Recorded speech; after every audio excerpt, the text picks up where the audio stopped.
Hello students, so now we are going to start the part 3 of the NTSC series preparation for the subject chemistry. Basically we have started with the class 9th.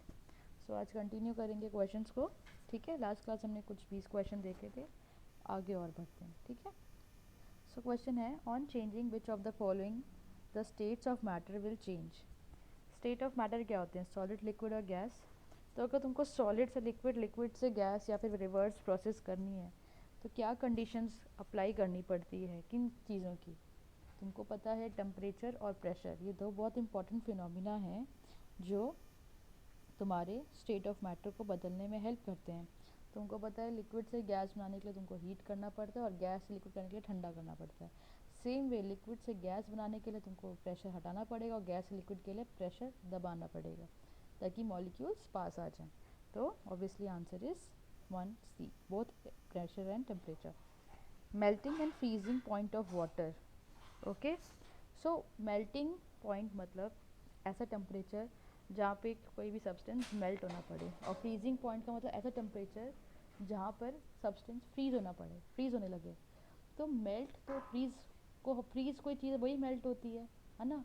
और freeze जो चीज़ melted है उसी को हम freeze कर सकते हैं, है ना। आइस जो है, ठीक है, आइस एक ऐसा पॉइंट है जहाँ पर अगर ज़्यादा टेम्परेचर दिया तो मेल्ट हो जाएगा और टेम्परेचर दिया तो फ्रीज ही रहेगा। तो ये दोनों पॉइंट एक ही टेम्परेचर पे आते हैं, है ना। तो मेल्टिंग पॉइंट वो temperature at which substance starts melting और temperature at which substance starts freezing, दोनों टेम्परेचर एक ही पॉइंट पे आता है। इसीलिए answer is second question answer is A are same. Okay, next question number 3। The boiling point of alcohol is 78 degrees Celsius. What will be the temperature in Kelvin scale? तो boiling point का मतलब क्या होता है? ऐसा temperature या ऐसा point on the temperature scale जहाँ से कोई भी सब्सटेंस बॉयल होना शुरू हो जाए।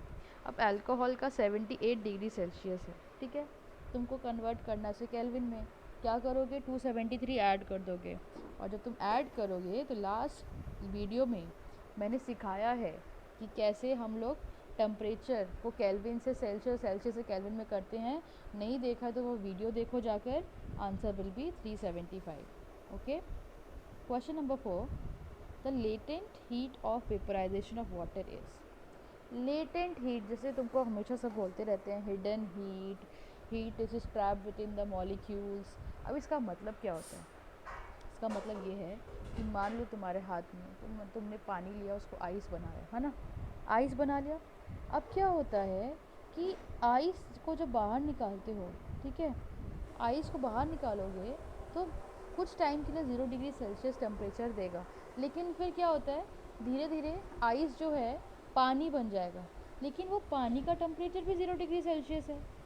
तो एक ही टेम्परेचर पे मेरा वाटर आइस के फॉर्म में भी एग्जिस्ट करता है और लिक्विड वाटर के फॉर्म में भी एग्जिस्ट करता है 0 डिग्री सेल्सियस पे। सेम वे तुम भाप को लो और गर्म पानी को लो, भाप का टेम्परेचर होगा 100 डिग्री सेल्सियस। सेम वे पानी का भी टेम्परेचर होगा क्या बोलते हैं 100 डिग्री सेल्सियस। तो इससे क्या होता है, तो उससे क्या होगा, पानी के जो भाप का टेम्परेचर भी 100 डिग्री सेल्सियस शो करता है और एकदम हॉट बॉइलिंग वाटर का टेम्परेचर भी 100 डिग्री सेल्सियस शो होता है। तो जब दोनों का टेम्परेचर 100 डिग्री सेल्सियस होगा तो क्या होगा तुम्हारा, इसका मतलब ये होता है कि एक ही टेम्परेचर पे दो स्टेट एग्जिस्ट कर रहे हैं, एक लिक्विड और एक वेपर, और दूसरा क्या, आइस और वाटर। तो इसका मतलब क्या हुआ कि ये ऐसा कैसे पॉसिबल है, ऐसा कैसे है कि एक ही टेम्परेचर पे तुम्हारी दोनों चीज़ें एग्जिस्ट कर रही हैं? इसका मतलब ये है कि कोई एक एक्स्ट्रा एनर्जी होती है इन मॉलिक्यूल्स के अंदर जिनको तुम नाप नहीं सकते हो, लेकिन ये प्रेजेंट है उन मॉलिक्यूल के अंदर। उस मॉलिक्यूल को, उस हीट, उस एनर्जी को बोलते हैं लेटेंट हीट, जो ट्रैप्ड है मॉलिक्यूल के अंदर। इसी वजह से तुम्हारा जो 0 डिग्री सेल्सियस पे तुम्हें आइस भी है, तुम्हारा 0 डिग्री सेल्सियस पे ठंडा पानी भी है। तो ये जो पानी है आइस से कैसे बना? तो लेटेंट हीट ऑफ फ्यूजन की वजह। फ्यूजन को हमको याद है क्या प्रोसीजर होता है। सेम वे तुम्हारा जो भाप और ये जो तुम्हारा गर्म पानी है, दोनों का टेम्परेचर 100 डिग्री सेल्सियस है। तो ये लिक्विड पानी, भाप जो है, इनका कन्वर्जन एक्स्ट्रा, ये एक्स्ट्रा एनर्जी कहाँ से मिली पानी से भाप बनने के लिए? तो वो है लेटेंट हीट ऑफ वेपराइजेशन, है ना। आई होप तुम्हें अभी लेटेंट हीट समझ में आ गया होगा। तो लेटेंट हीट ऑफ वेपराइजेशन और लेटेंट हीट ऑफ फ्यूजन मैंने तुम्हें समझा दिया। तो अभी क्वेश्चन पूछा लेटेंट हीट ऑफ वेपराइजेशन का कितनी वैल्यू होती है, तो इसका आंसर है 22.5 इंटू 10⁻। देखो ये जो सिंबल है ना ये वाला, इसको टू दी पावर, नॉर्मली तुम स्कूल में एक्सपोनेंट्स लिखते हो ना 2⁵ और 2⁻ एक्सपोनेंट 5, तो ये एक्सपोनेंट का सिंबल है, ठीक है। अब हमें अभी क्या होता है फ़ोन में हम जब ऐसे टाइप करते हैं यूजुअली सब्सक्रिप्ट, यूजुअली तुम्हें देखोगे सब्सक्रिप्ट मतलब जो ऊपर लिखा जाता है वो हम नहीं लिख पा रहे हैं, तो हम इसकी जगह ये सिंबल दिखा देते हैं। सिंबल का मतलब होता है कि इसके बाद जो भी है वो उसके ऊपर है, 10 के ऊपर है ना। अब ये जूल पर केजी, जूल्स पर केजी होती है यूनिट ऑफ एनर्जी। अगर कोई पूछता है ना जूल क्या होती है, जूल होती है यूनिट ऑफ एनर्जी। अब केजी भी ले रहा है, मतलब इसमें ये बोला है कि 1 किलो पानी को भाप बनाने के लिए लेटेंट हीट ऑफ वेपराइजेशन की कितनी वैल्यू होती है, तो वो दे रखी है 1 केजी के भाव के हिसाब से, है ना। मार्केट में सब्ज़ी खरीदते हैं तो भाई मैं पूछती हूँ ना 1 किलो का भाव कितना है ना, 1 किलो का भाव भी पूछते हैं, उसके हिसाब से तुम आधा किलो लेते हो, 1 पाव लेते हो। सेम वे हमने 1 किलो के लिए वैल्यू बता दी है, इट इज़ 22.5 इंटू 10⁵। अब इसके हिसाब से तुम्हें जो चाहिए तुम ले लो, है ना, समझ में आया। नेक्स्ट है SI unit of temperature is, okay एक बार मैं चेक कर लूँ कोई, हाँ फिल्मिंग वीडियो रिकॉर्ड हो रही है, ठीक है। SI unit of temperature, temperature का एसआई यूनिट मतलब स्टैंडर्ड यूनिट, है ना। जैसे कि हम लोग एक दूसरे को किस यूनिट में नापते हैं हमारे वेट को, केजी में, है ना। वैसे ही टेम्परेचर का स्टैंडर्ड यूनिट क्या है, वो है केल्विन स्केल, है ना। Kelvin is the standard unit of temperature. 6th question, in sublimation process, sublimation process में होता क्या है। एग्जाम्पल, जब भी सब्लिमेशन बोलते हैं तो एक एग्जाम्पल याद कर लो मन में। मान लो घर में जो कपूर है उसको जलाते ही देखती हूँ भाप में उड़ जाता है। कपूर छोड़ो, ये भी नहीं पता तो देखो तुम्हारे घर में वो होती है धूप, काली वाली धूप होती है, उसको जलाते हैं, अगरबत्ती जलाते हैं तो डायरेक्टली उड़ जाती है वो, तो है ना। तो वो लिक्विड तो बनता दिखता नहीं वहाँ पे, डायरेक्टली सॉलिड से गैस में कन्वर्ट हो रहा है, तो हमको वही आंसर चूज़ करना है। इसमें solid changes into liquid, so my answer is question number 6 C, okay. Next, when a liquid starts boiling the further heat energy which is supplied, when a liquid starts boiling जो further energy आगे जो लगती है एक boil करने के बाद वो किस चीज़ में कन्वर्ट कर देती है।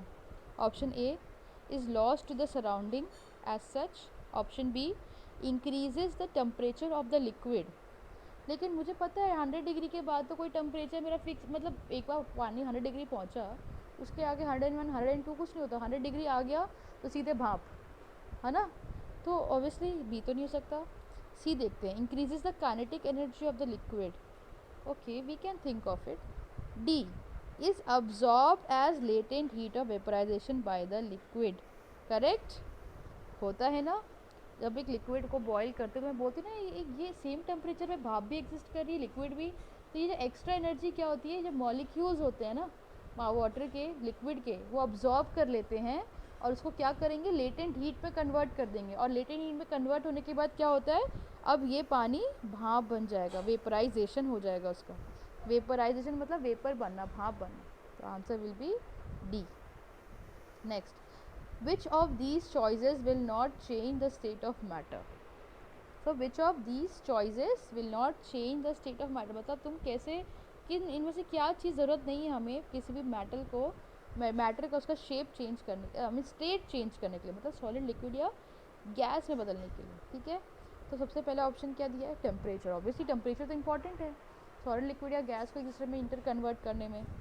बी है क्रशिंग अ क्रिस्टल। तो एक बात बताओ, चौक को हाथ से तोड़ दोगे तो चौक पाउडर तो सॉलिड ही है ना, तो क्या होता है, क्या पानी में पानी पे हाथ फेंक दोगे 2 बार तो क्या पानी सॉलिड बन जाएगा, नहीं। तो crushing is not an answer. Crush करना तो दबाना, तोड़ने की कोशिश करना हाथों के बीच में, प्रेशर अप्लाई करना तो बहुत इंपॉर्टेंट है।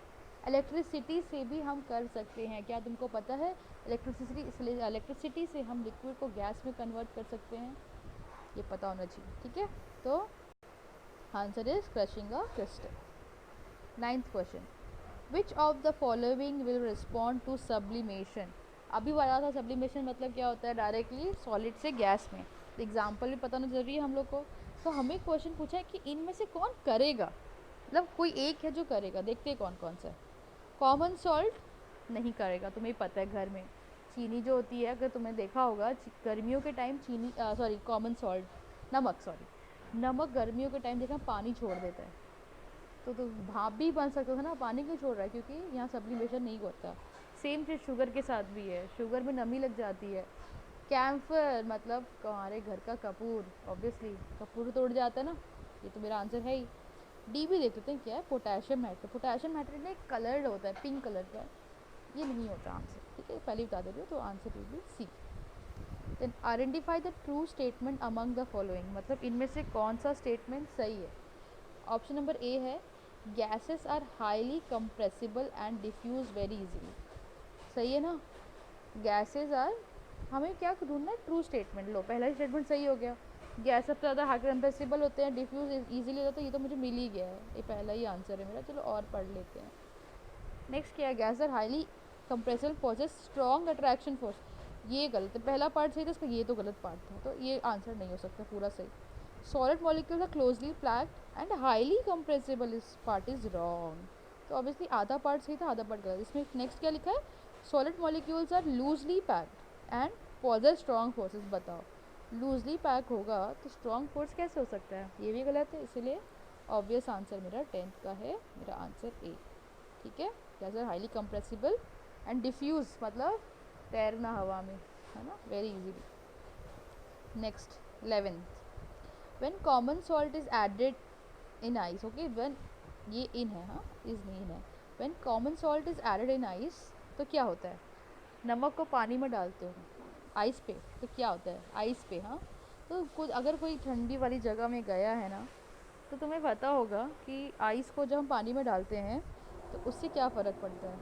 आइस सॉरी, अगर नमक को पानी में आइस पर डालते हैं तो उससे क्या फ़र्क पड़ता है। बहुत लोगों ने सुना होगा ठंडी जगहों पे जब क्या होता है ना, बहुत ज़्यादा ठंड बर्फ़ गिर जाती है जिन जगहों पे, वहाँ पे जाके ना कॉमन सॉल्ट को छिड़का जाता है आइस के ऊपर, इससे एक फ़ायदा होता है, वही पूछा गया क्वेश्चन में। So first option is it's melting point decreases, second question is it's melting point increases, third option says its melting point does not change from 0 degree Celsius, and fourth point says ice becomes harder। अब सोचते हैं ऐसा क्यों करते होंगे, obviously बर्फ़ वाली जगह में क्या होता है, रोड्स ढक जाते हैं, और रोड जब आइस से ढक जाते हैं तो हमें क्या करना होता है, हमें आइस को हटानी रोड से, तो हम क्या करते हैं, आइस को पिघलाने की कोशिश करते हैं।